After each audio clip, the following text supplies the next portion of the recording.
Buenos días, mi nombre es Elmira Araceli Camal Basto, soy alumna del Centro Universitario República de México del grado primero D en licenciatura en Educación.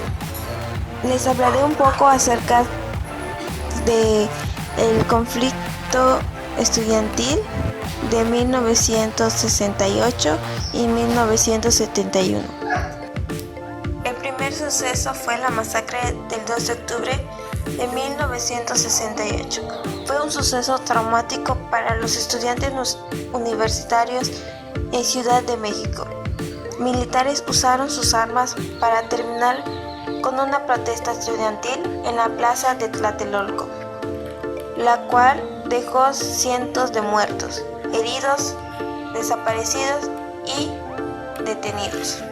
Los universitarios no dejaron morir su movimiento, pero pasaron más de 2 años sin organizar una nueva marcha masiva contra el gobierno, hasta el 10 de junio de 1971. En esa fecha, un jueves de Corpus en el calendario católico que luego daría nombre a lo ocurrido, vieron la oportunidad de nuevamente salir a las calles y manifestarse a favor de la educación pública y el movimiento estudiantil de la época.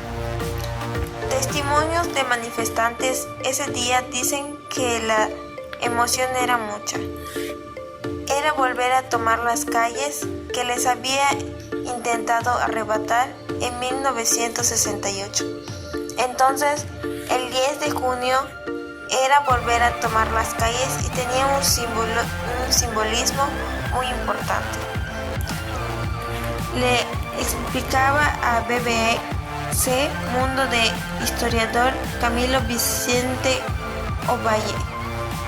Pero todo terminó en una nueva matanza. Un grupo paramilitar llamado Los Halcones, organizado por el gobierno mexicano, paró la protesta en seco.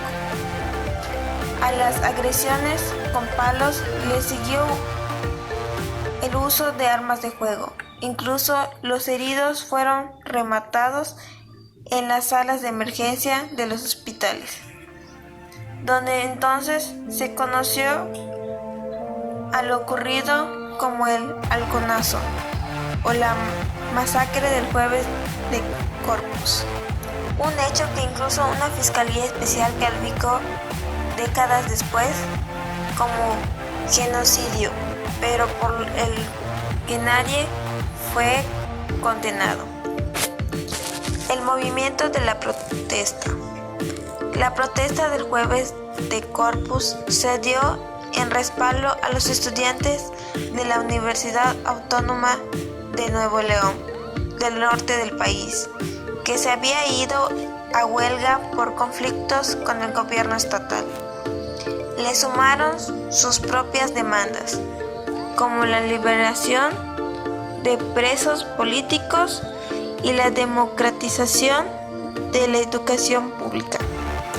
Hay un golpe brutal a las movilizaciones sociales y populares en 1968, pero los estudiantes se continuaron organizando, señala Ovalle, autor de Tiempo Suspendido, un libro que documenta incluso los archivos calificados, lo ocurrido en torno a episodios como el de 1971.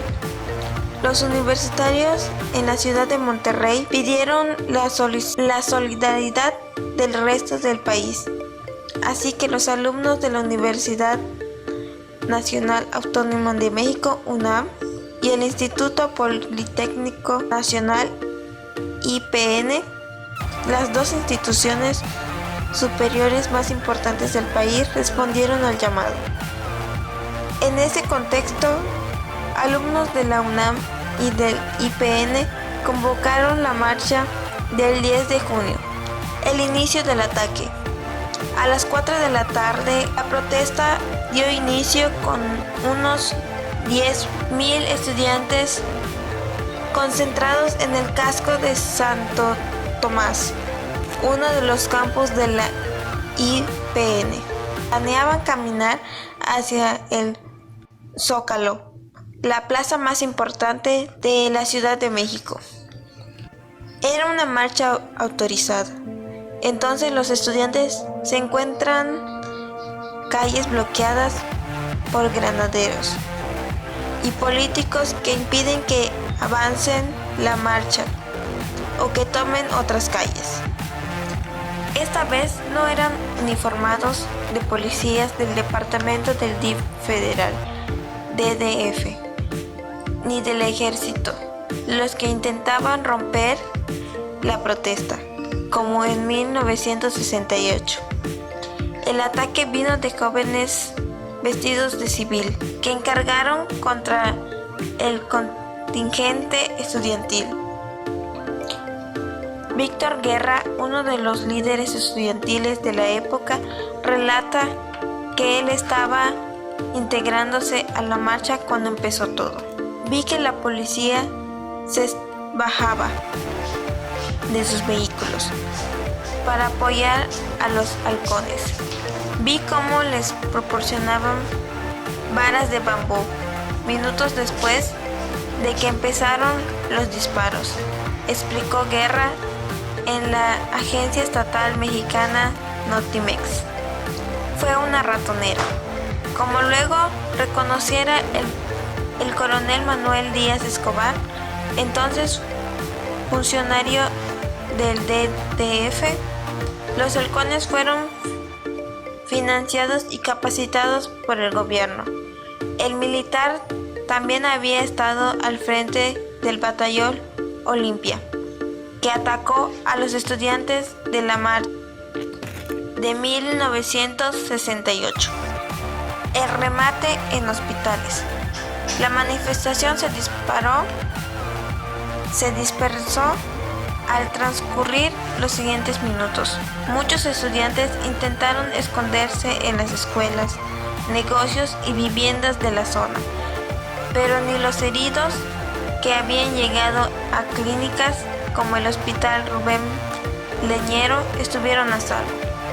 Hay periodistas, pacientes, médicos y enfermeras que fueron testigos de cómo grupos de halcones entraron al hospital y agredieron a estudiantes con armas de fuego.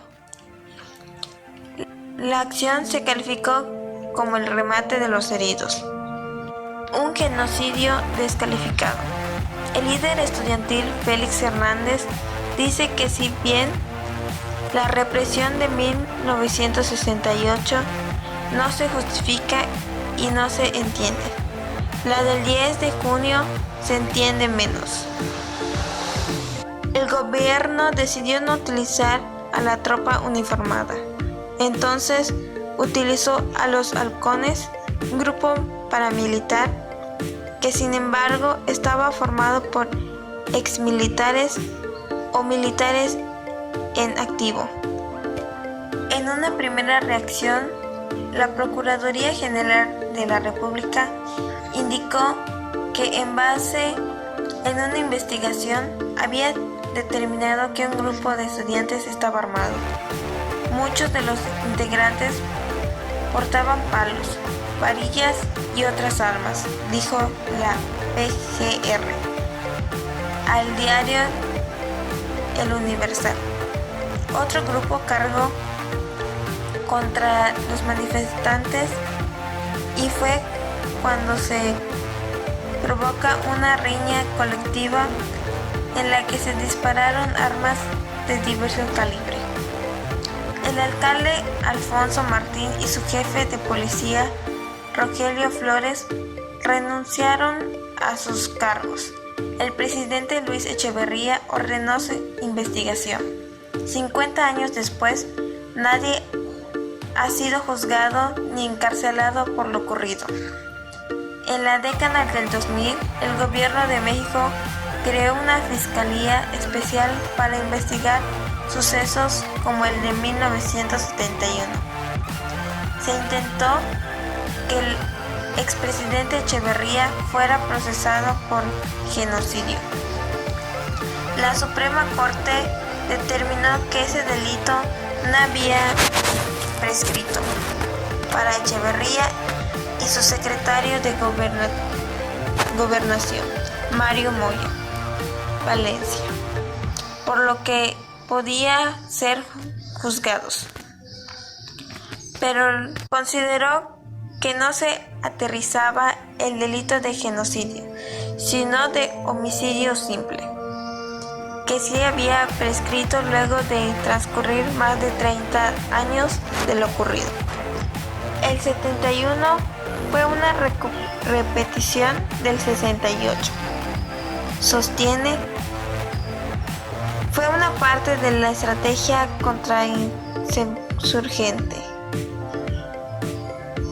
para combatir a los grupos sociales en momentos en que el comunismo se consideraba un peligro geopolítico en el occidente liderado por Estados Unidos.